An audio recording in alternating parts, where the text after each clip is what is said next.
can't come to the phone right now. I'm listening to Party Talk Podcast. Welcome to the Party Talk Podcast. I'm your host, Cooper Keimig, here with Chris Keimig. Today we're going to be talking about NFL Week 9 for fantasy. How you doing today, Chris? A little chilly, 55 degrees in the house. That furnace coming tomorrow, hopefully. How are you liking your team so far? It's been a pretty good year for you since we're about halfway through the season. It's kind of like everybody's leagues, I think. It's hit and miss. A lot of injuries out there. I'm still in the running in all of them, I think. That's the main thing. There's still a long season left. Yeah, I think this is probably one of my better years of fantasy. I've never been 8-0. I looked at the You just jinxed it. I looked at my upcoming schedule, and I already clinched the playoffs in our league, which is insane to think about, but trying to make some trades. But yeah, I'm doing pretty good this year. You must be listening to that podcast. Yep. All right. So let's just review our predictions that we had last week. Our waiver wire that we did, some of the guys that we were saying you guys need to pick up, was amazing. All of them had great weeks. Chris, you want to start off with the two you suggested? Yeah, I had Kareem Hunt. He went 14 carries for 55 yards and 1 touchdown. He had 1 reception for 12 yards for 12.7 fantasy points. Ford did play a little bit, so we'll see how the touches break out next week. Also, the big one for me was Trey McBride.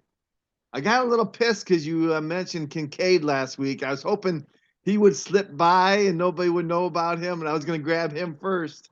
But I went with McBride because everybody listened to you and picked up Kincaid. So I went with Trey McBride. 10 catches, that's huge, for 95 yards, a touchdown, 25.5 fantasy points. Wow. I only was able to get him in one league, but I think I got him again this week again. I picked him up last week before the week started, and I think I got him in another league for this week. Yeah, Trey McBride was a big one, and he's probably still out there in a few leagues. I play in an 8-man league, which I don't really care about because it's I don't like playing under 10. But he was available in there, and he could be a top 5 tight end rest of the season with Darren Waller possibly out for extended period of time. He lost his quarterback. Dobbs is no longer a quarterback. He went to the Vikings. Yeah, I'm pretty excited about that. One thing about Trey McBride is, Kyler's creeping around the corner. He's not announced to start this week yet, but he could. He hasn't thrown to his tight ends all that much, but a couple of years, last year and I think the year before, Zach Ertz was, a must roster tight end. So hopefully Trey McBride can carry that over. You touched on it. My pickup was Dalton Kincaid. He had 17.5 PPR points. He had 7 targets for 5 catches, 65 yards and a touchdown. That was a good call for there. And then the other one I think he's going to be better than McBride. Yeah, I think so too. As long as Dawson Knox is out, he should be ahead of him. And then the other one was Josh Downs. Man, what a year he's having. He had 14.2 PPR points, 7 catches on 9 targets with 72 yards. Gardner Minshew's looking pretty good. I always believed in him. I got a Gardner Minshew jersey in my closet. Maybe I'll wear it next episode. You're the only one in America with one. Minshew Mania, baby. And then who was your start of the week last week, Chris? Austin Eckler. Didn't do much on the ground, but he had over 100 yards receiving. So he went off against the Bears. I figured that's an automatic. So he was my start of the week. Yeah, he's finally start to target him with some passes, which is, that's what he does best is catching. Yeah, that's what he does best is catching passes. So, all right, let's take a quick look at this week's matchups. So tomorrow On Thursday, we got the Titans versus Pittsburgh. I wasn't excited for this game coming into last week, but Will Levis, baby. Let's rock. Should be a good game tomorrow. And then Sunday, there is an 8:30 a.m. game. It's going to be a good one, and I think it's in Germany this week. It's Miami versus the Chiefs. What a game there. And then for Sunday in the afternoon, you got Minnesota versus the Falcons. Seahawks versus the Ravens.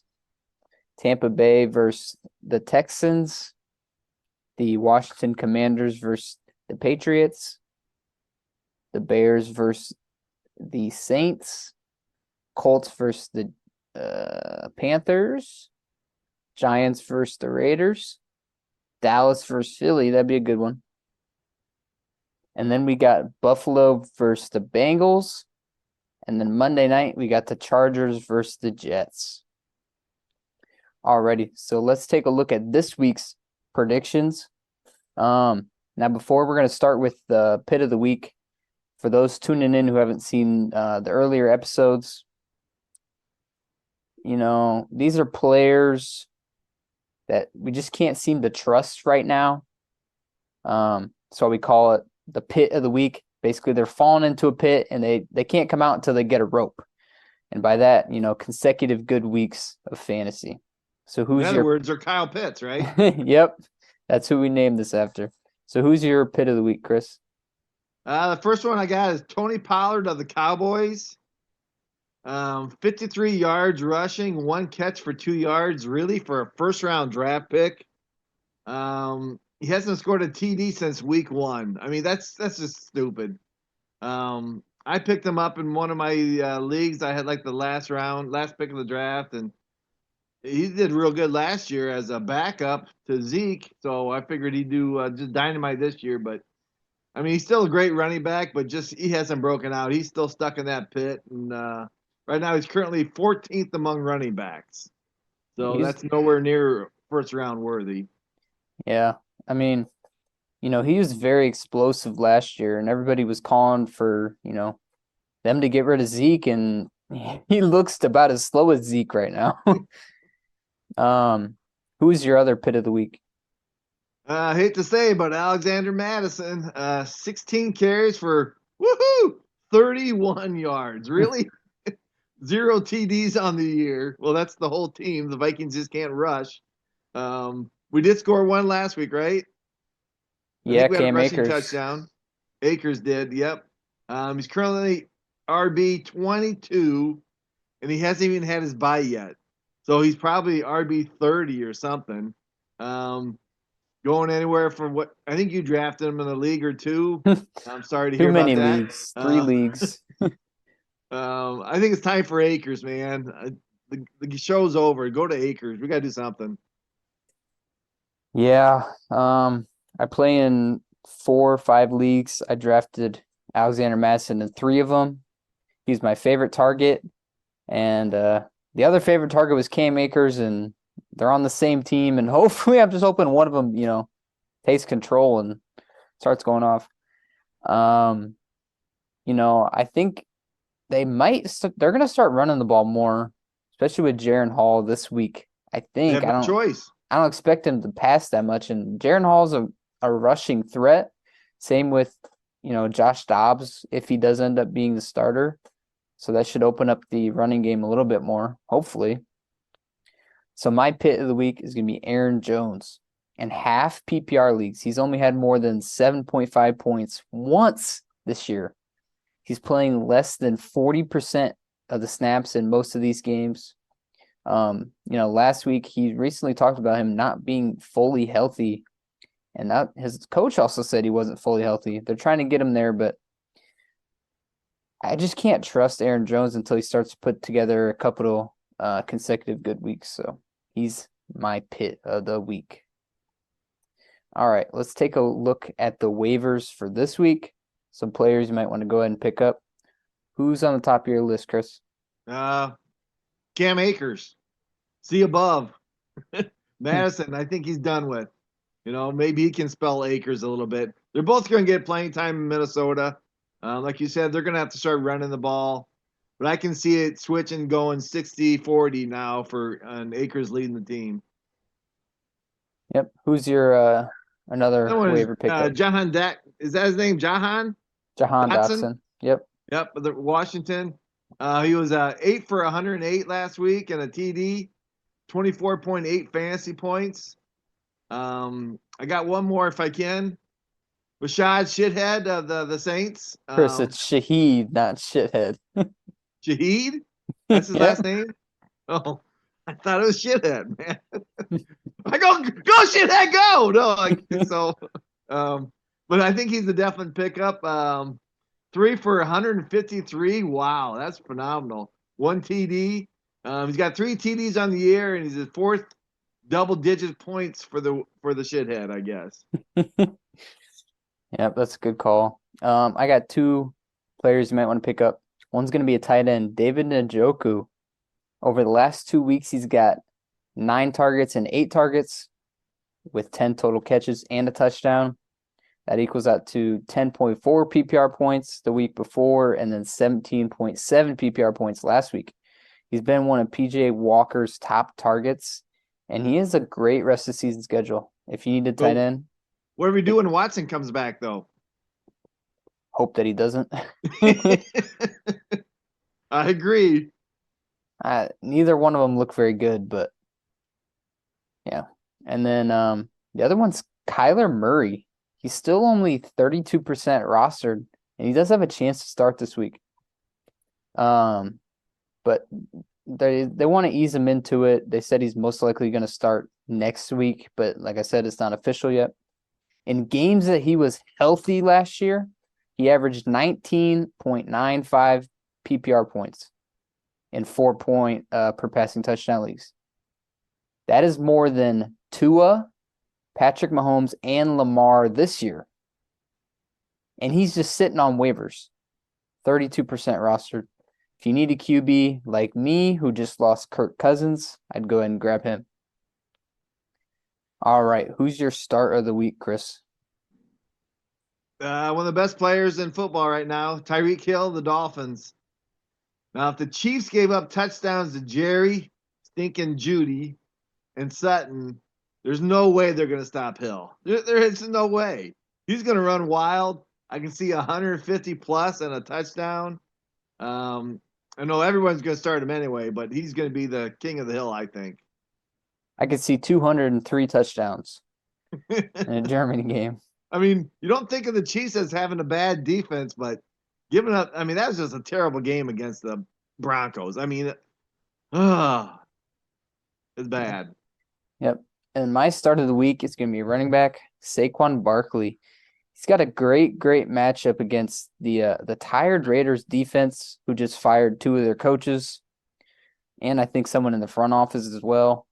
The Raiders defense gives up the 4th most fantasy points to running backs, with the most rushing attempts against running backs.